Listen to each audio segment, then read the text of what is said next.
वही आपके 80% मार्क्स दिला सकते हैं, क्योंकि बहुत से बच्चे नीट की प्रिपरेशन में बिजी हैं, तो कहीं ना कहीं उनका बोर्ड का जो प्रिपरेशन है वो इंटरप्ट हो गया है। ये 2 महीने आपके लिए मोर देन सफिशिएंट है। क्या करो, आप जो भी बोर्ड्स के हो उसके 5 साल के प्रीवियस ईयर पेपर निकाल लो पूरे। 1-2 डेरिवेशन डेली करोगे तो अभी 2 महीने 2 महीने में पता नहीं कितना हो जाएगा। मेन इंपॉर्टेंट आपका आता है कि आप पेपर कैसे लिख रहे हैं। अभी भी हम लोग फेस कर रहे हैं ये चीज, एमबीबीएस एग्जाम में भी घंटा मिलेगा आपको, कुछ नहीं मिलने वाला। अभी 93% आए थे 12th में, ऐसे ही मैंने भी लिखा। देख, hello everyone, this is Mohammad Hussain, MBBS 3rd year student from doctor RML IMS Lucknow.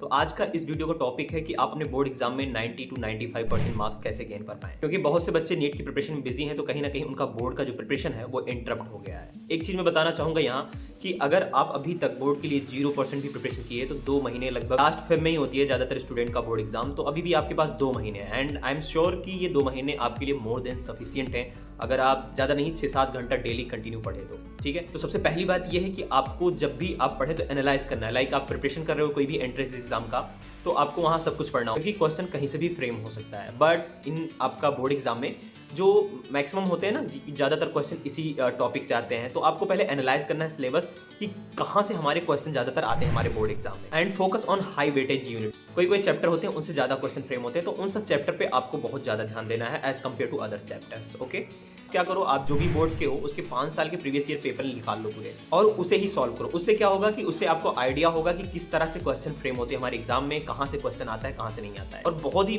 ज़्यादा बेनिफिट उसका ये होगा क्योंकि you won't believe 80 to 90% question come from your previous year.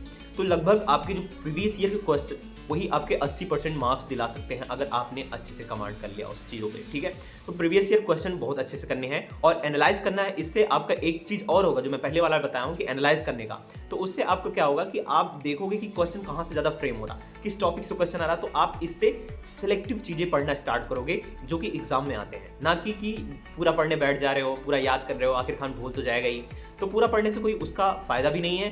और जो हाई वेटेज पोर्शन है अभी ये 2 महीने में आइंस्टीन बनने की जरूरत नहीं है। अभी ऐसा पढ़ो कि आपके बोर्ड एग्जाम में हाई मार्क्स आ जाए। ठीक है, और ये जो इंपॉर्टेंट टॉपिक्स हैं ये आपके लिए नीट के लिए भी कहीं ना कहीं बेनिफिशियल हो। नेक्स्ट चीज, जो इंपॉर्टेंट डेरिवेटिव्स होते हैं, बहुत से बच्चे छोड़ देते हैं कि लास्ट में कर लेंगे, 2 दिन पहले याद नहीं हो रहा। अब यूट्यूब इतना ज़्यादा रिसोर्सेज अवेलेबल हैं, आप कहीं से भी देख के जो भी इंपॉर्टेंट डेरिवेशन है उसको बहुत अच्छे से कर लो। ठीक है, उसके डायग्राम प्रैक्टिस कर लो, उसकी जो भी, क्योंकि स्टेप पे मार्क्स मिलते हैं। अगर मान लो आपका पूरा आप एंड तक नहीं पहुंच पाए कि क्या आएगा क्या नहीं आएगा, तो भी आप अगर स्टेप से फॉलो करें उसे और आप भी किए तो भी आपको नंबर्स मिलेंगे। मैक्सिमम नंबर्स आपको स्टेप पे मिलते हैं, चाहे वो फिजिकल केमिस्ट्री के हो, मैथमेटिक्स के हो या फिजिक्स के हो, आप उन्हें अच्छे से अभी से प्रिपेयर कर लें। ठीक है, अभी बहुत समय है आपके पास, 2 महीना बहुत होता है। 1-2 डेरिवेशन डेली करोगे तो अभी 2 महीने में पता नहीं कितना हो जाएगा, और इतना होता नहीं है। ज़्यादा से ज़्यादा 15-20 होंगे टोटल मिला लें तो, अगर इतने ही एग्जाम में आएंगे आप। मेन इंपॉर्टेंट आपका आता है कि आप पेपर कैसे लिख रहे हैं। ठीक है, तो पेपर लिखने का तरीका आपका बहुत ही अच्छा होना चाहिए, क्योंकि आपके पास कितना भी नॉलेज है,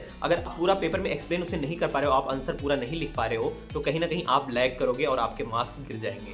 तो आपको यही ध्यान रखना है कि पेपर जब भी लिखें तो हेडिंग्स डाल के लिखें। कोई भी आंसर लिख रहे हो तो उसका हेडिंग्स, सब हेडिंग्स उसमें, और बीच बीच में चीज़ें अंडरलाइन कर देना। और याद रखना कि नीट क्लीन लिखना है, नीट क्लीन डायग्राम बनाने हैं, क्योंकि एग्जामिनर जो होता है, आंसर जो चेक करता है, उसके ऊपर इंप्रेशन पड़ना चाहिए। उसके पास टाइम थोड़ी है उतना कि आपका हर एक आंसर पढ़े, बस आपका की पॉइंट्स देखेगा कि हाँ रेलिवेंट लिखा है और खूबसूरत लिखा है, आपको नंबर मिल गए। तो ऐसे ही करनी है।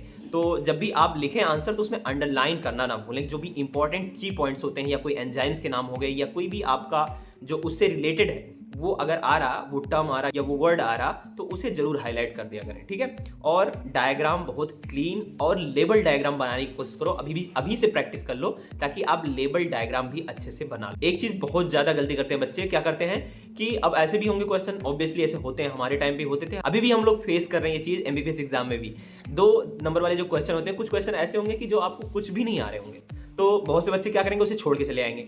ये गलती आपको नहीं करनी है, आपको वो क्वेश्चन छोड़ के नहीं आना है। आपको जितना भी अपना पूरा, जितना भी बचपन से पढ़े हो, पूरा दिमाग लगा लो, जितना भी दिमाग में आपके स्टोर है चीजें, वो आपके दिमाग में लगा के पूरा उस क्वेश्चन को अटेम्प्ट करके आना है। सोचो अगर तुम अटेम्प्ट करे हो, तो मान लो एग्जामिनर पढ़ रहा, देखा कि हाँ अटेम्प्ट करा है, 2 नंबर का है, 1.5 नंबर दे दिया, 1 नंबर दे दिया, आपको मिल गया।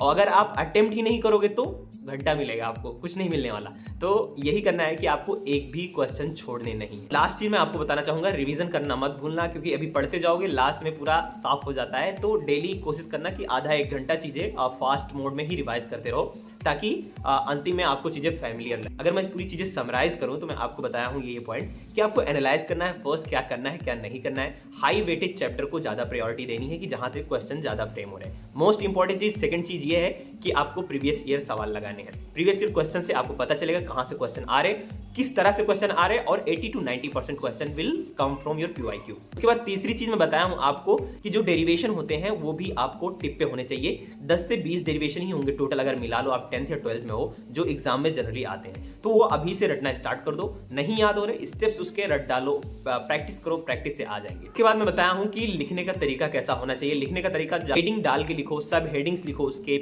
पॉइंट्स हाईलाइट क्या करो जो भी इंपॉर्टेंट आपको लगे। आई होप कि ये जो टिप्स बताया हूं मैं काफी हेल्पफुल लगे होंगे आपको, और डेफिनेटली ये बूस्ट करेंगे क्योंकि हमारे भी 93% आए थे 12th में, ऐसे ही मैंने भी लिखा था एग्जाम।